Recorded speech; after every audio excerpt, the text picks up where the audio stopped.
Hello, চাচা আসসালামু আলাইকুম। জি চাচা, কি? Sorry, sorry. কুদ্দুস ভাই, আমি মানে দুইজনের ভয়েস আপনাদের একরকম হয়ে গেছে, হ্যাঁ? মানে আচ্ছা, আচ্ছা, আচ্ছা। আচ্ছা কুদ্দুস ভাই, ওই যে কাশেম চাচার একটু জি, আপনারা স্পিকারে শুনেন কুদ্দুস ভাই, জি। হ্যাঁ, সামান্য কিছু কথা। চাচা আসসালামু আলাইকুম চাচা, চাচা, জি, জি।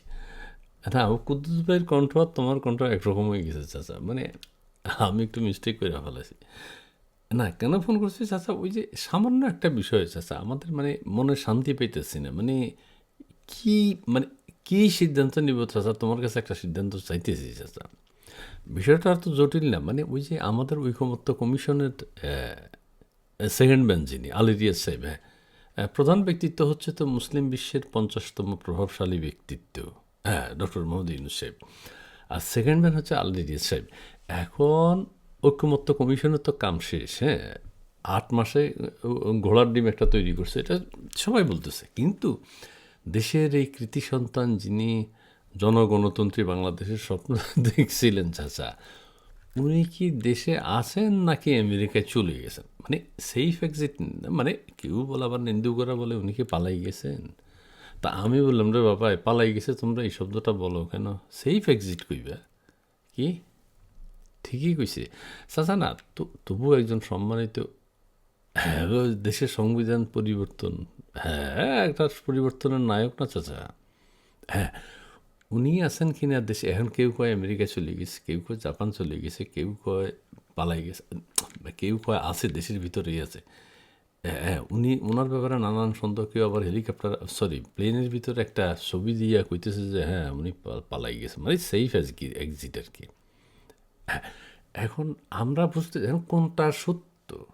আবার ওই ওনার যে সেকেন্ড ব্যান্ড, মানে আলী রিয়াজ সাহেবেরও আবার সেকেন্ড ব্যান্ড আছে, হ্যাঁ, মনির হায়দার সাহেব, হ্যাঁ, সাংবাদিক, উনি আমেরিকা থেকে আসছে। হ্যাঁ, তো উনিও নাকি ও আলী রিয়াজ সাহেবের আগেই চলে গেছে। তো এখন আমরা একটা নানান ধরনের সমস্যা, আমরা কি দেশের এই দুই কৃতি সন্তান, হ্যাঁ, ওনারা আছেন কি না, না কি নেই, না ওনারা দেশ ত্যাগ করবেন কেন? আমরা তো ওনাদেরকে দেশে চাই, ওনারা দেশে থাকুক, দেশের সন্তান, সংবিধান টংবিধান না আরও কদিন নাড়াচাড়া করুক। এখন চাচা, মানে মানে চাচা আমার কুদ্দুস ভাই শুনতেছে নি? হ্যাঁ, স্পিকার দিয়ে রাখো। মানে আমাদের কথা হইল যে এখন ওনারা যদি দেশে থাকেন আ, নাকি নাই, এখন সরকারের পক্ষ থেকে কেউ বললে না চাচা আমরা নিশ্চিন্ত এখন তো নানান গুজব টুজব শুনতেছি, এখন কোনটা সত্য কি জানে চাচা। না, এই ব্যাপারটাই চাচা, তুমি একটা সমাধান দেও না। জি, জি, প্লিজ। কি? মানে আগামী 2-1 দিনের মধ্যে যদি ওনাদেরকে বাংলাদেশের মিডিয়ায় না দেখা যায়, তাহলে ভাবতে হইব ওনারা মানে সেফ এক্সিট নিছে, হ্যাঁ, হ্যাঁ। ও, তো বিষয়টা তো সমাধান, মানে সহজ তো। ওই যে গত কদিন কিন্তু আমরা ওনাদেরকে দেখি নাই মিডিয়াতে, কোনো মিডিয়াতে, পত্রপত্রিকায় কোনো সাংবাদিক ওনাদেরকে প্রশ্ন করছে, এরকম কোনো নজিরও নাই। হুম, তাইলে চাচা এই, চাচা এই কারণে তোমার কাছে মাঝে মধ্যে তোমার শরণাপন্ন হই, মানে আমরা তো একটা মনির হায়দার সাহেব সিনিয়র সচিবের পদমর্যাদার, হ্যাঁ, উনি আলী রিয়াজ সাহেবের অ্যাসিস্ট্যান্ট। আর আলী রিয়াজ সাহেব তো মানে ডক্টর ইউনূস সাহেবের পরের ব্যক্তিত্ব। হ্যাঁ, এখন তাইলে আমরা, হ্যাঁ, আমরা তাইলে ভাবতে পারি আগামী 2-1 দিনের মধ্যে যদি ওনাদেরকে মিডিয়াতে না দেখা যায়, ওনাদের পবিত্র মুখের, হ্যাঁ, গুরুত্বপূর্ণ কথা যদি আমরা না শুনি, ঐকমত্য কমিশন প্লাস আরও অন্য সংবিধান টংবিধান, তাইলে আমরা ধরে নিব ওনারা ওনারা, হ্যাঁ, মানে সেফ এক্সিট নিছেন আর কি, হ্যাঁ। আচ্ছা, আচ্ছা, আচ্ছা, আচ্ছা, আচ্ছা, আরেকটা কথা হলো চাচা, ও আলী রিয়াজ সাহেব ঐকমত্য কমিশনে কত খরচ করছে, মানে 8 মাসে, ওই মানে অসম্ভব ঘোড়ার ডিমটা তৈরি করার জন্য ঘোড়াকে খাওয়ানো দাওয়ানো, এগুলো নানান বিষয় আছে, ঘোড়ার আচার আচরণ, ঘোড়ার বডিতে তেল দেয়া, তারপরে নানানভাবে মোটিভেটিং করা ঘোড়াকে, হ্যাঁ, একটা ডিম যাতে পারে।